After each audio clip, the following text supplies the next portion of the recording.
जिस केस को डिसमिस किया गया है क्योंकि उस केस में कोई प्रूफ नहीं था।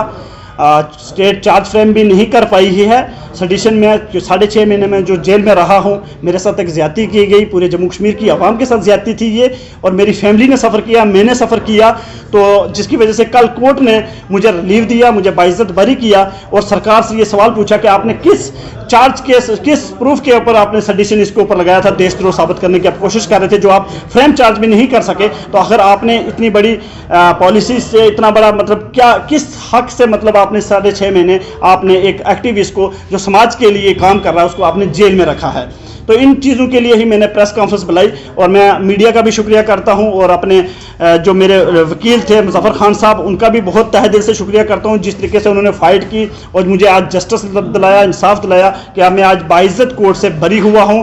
और पूरी जम्मू कश्मीर की आवाम का शुक्रिया करता हूं, जिन लोगों ने मेरा सपोर्ट किया उनका शुक्रिया अदा करता हूं, और जिन लोगों ने मुझे हमेशा इस तरीके से इस नज़र से देखा कि मैं देशद्रोह मैंने किया है, तो आज उनके लिए ये एक बहुत बड़ी जजमेंट है कोर्ट की तरफ से कि सबके मुंह बंद हो चुके हैं, क्योंकि हम देशद्रोही नहीं हैं, हम अपने जम्मू कश्मीर का हक मांगते हैं, हम जम्मू कश्मीर के मसले के ऊपर बात करते हैं। उसका मतलब ये नहीं है कि हम किसी देश के खिलाफ हैं या किसी मुल्क के खिलाफ हैं। ये हिंदुस्तान इसका संविधान भी कहता है कि आपको फ्रीडम ऑफ स्पीच है, आप आवाज़ उठा सकते हैं, आप बोल सकते हैं, आप अपने हक के लिए लड़ भी सकते हैं, लेकिन उसका मतलब ये नहीं है कि सवाल उठाने पे आपको सेडिशन लगा दिया जाए। तो ये बार बार मेरे साथ हुआ है, एक नहीं 3 बार मेरे साथ जेल हुआ है और बार बार मुझे जेल में थाने में ले जाते हैं, फिर उसके बाद सेडिशन लगा देते हैं। तो आज मैं सरकारों से भी ये कहना चाहता हूँ और कोर्ट का तो शुक्रिया है, अदालतों का तो शुक्रिया करता हूँ मैं, बट मैं आज चीफ जस्टिस साहब से भी यही कहूँगा, जम्मू कश्मीर चीफ जस्टिस और चीफ जस्टिस ऑफ इंडिया से भी, कि इन चीजों पर नजर रखी जाए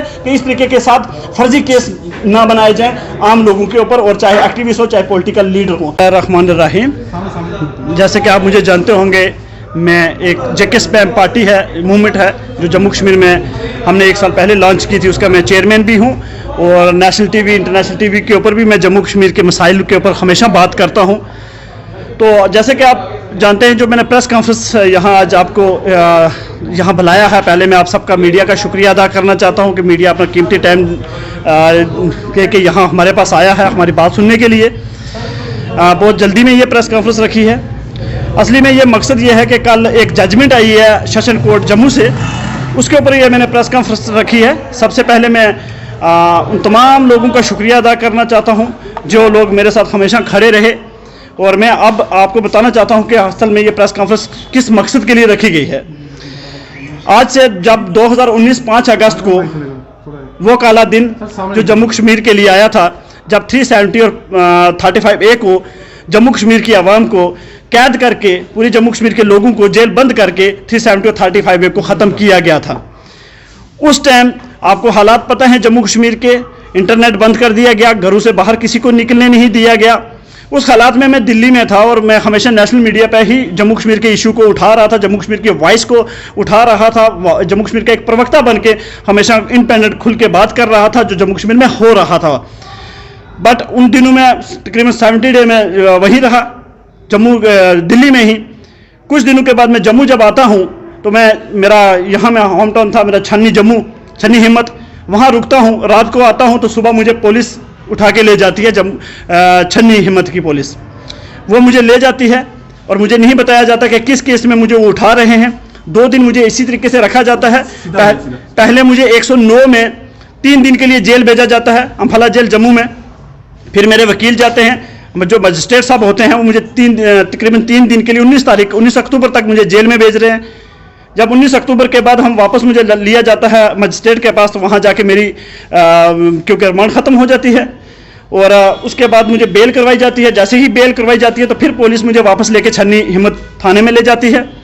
रात को तकरीबन 19 अक्टूबर रात के टाइम था, तकरीबन 7 बजे जब अरेस्टिंग हो जाती है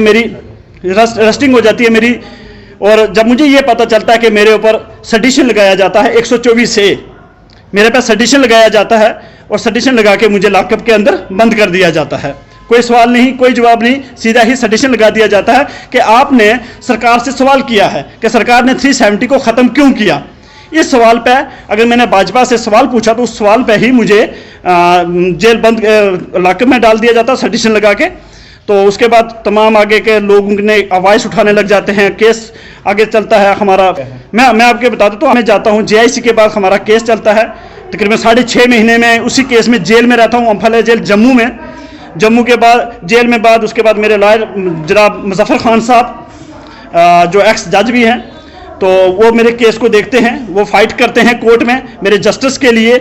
और बाद में तकरीबन 19 मार्च के बाद कोरोना, पिछले 2020 19 मार्च को कोरोना हो जाता है, जिसकी वजह से मुझे रिलीफ नहीं मिलती। बट मुझे अप्रैल में मुझे बेल पे छोड़ दिया जाता है।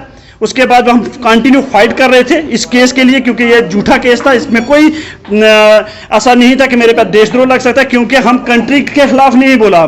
हमने एक पार्टी, एक सरकार से सवाल पूछा हुआ है, और सरकार से सवाल पूछना ना कि कंट्री के अगेंस्ट है।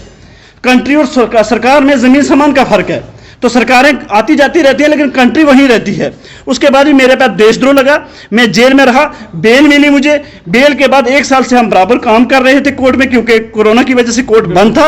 अब जब कोर्ट आके खुला, सेशन जज में मुजफ्फर खान साहब ने खूब फाइट करी। पहले उनका मैं बहुत तहे दिल से मुजफ्फर खान साहब का शुक्रिया अदा करता हूँ, जिस तरीके के साथ उन्होंने मेरे केस को देखा, हैंडल किया और मुझे जस्टिस दिलवाया। मैं मुजफ्फर खान का तहे दिल से शुक्रिया, मुजफ्फर खान साहब की टीम का शुक्रिया, और जम्मू कश्मीर के तमाम वो एक्टिविस्ट, तमाम वो लोग, मीडिया वाले, जिन लोगों ने हमेशा मेरा साथ दिया, उन तमाम का शुक्रिया अदा करना चाहता हूं। और उसका नतीजा आज निकला, जब कल ये जजमेंट आती है कि जो स्टेट जम्मू कश्मीर की सरकार है वो चार्ज फ्रेम भी नहीं कर पाई मेरे पे। उसकी वजह से कोर्ट ने मुझे बाइज्जत बरी किया है कि कोई सडिशन इसके ऊपर नहीं लगता, क्योंकि आप देखिए कि स्टेट जो है वो चार्ज फ्रेम भी नहीं कर पाई चार्ज।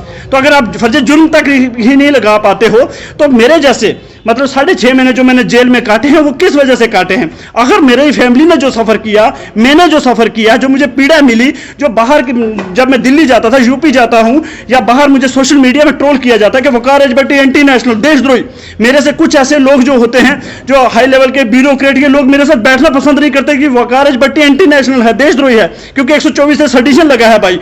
उसकी वजह से हमारे साथ लोग बात नहीं करते, जो मतलब ये मानते हैं ब्यूरोक्रेट के, हम कैसे बात करें भाई, ये तो एंटी नेशनल। उस वजह से जो मुझे तकलीफ हुई, जो परेशानी हुई, जिसकी वजह से मैंने प्रेस कॉन्फ्रेंस करके आज पूरी स्टेट की आवाम से, पूरे हिंदुस्तान की आवाम से, पूरी दुनिया की आवाम से पूछ रहा हूं कि भाई मुझे बताओ कि मेरा कसूर क्या था, जो 6.5 महीने आपने मुझे जेल में रखा, मेरी फैमिली को सफर करना पड़ा। अब मुझे इसका हिसाब चाहिए, और मेरे एक दिन का हिसाब चाहिए मुझे। सरकार को क्या कहेंगे इसमें? जी, जो सरकार को आप सिर्फ यही कहेंगे कि जब तक आपके पास प्रूफ ना हो, तब तक आप जिस तरीके के साथ सडिशन, सरकार को सवाल पूछने पर बार बार सडिशन लगाते हैं। पूरे हिंदुस्तान में ऐसा हो रहा है, हजारों सडिशन केस में अभी भी जेलों के अंदर हैं, कुछ बाहर हैं। तो जैसे आज सडिशन को खत्म किया गया सेशन कोर्ट जम्मू ने, मैं अदालतों का शुक्रिया अदा करता हूं। ये आईना है सरकारों को कि इस तरीके के साथ बिना किसी प्रूफ के आप जेलों में लोगों को बंद मत करें, एक्टिविस्ट को बंद मत करें, पॉलिटिकल लीडरों को बंद मत करें, क्योंकि ये ज्यादती है, ये डेमोक्रेसी नहीं है। डेमोक्रेसी में सरकार से सवाल करना हमारा हक है, हमारा राइट है। और जम्मू कश्मीर में हम लोगों के साथ जो हो रहा है, इसके ऊपर अगर बार बार सडिशन और PSA जैसे केस लगा के आप लोगों को बंद करते हैं, लोगों को परेशान करते हैं, तो ये नाजायज है।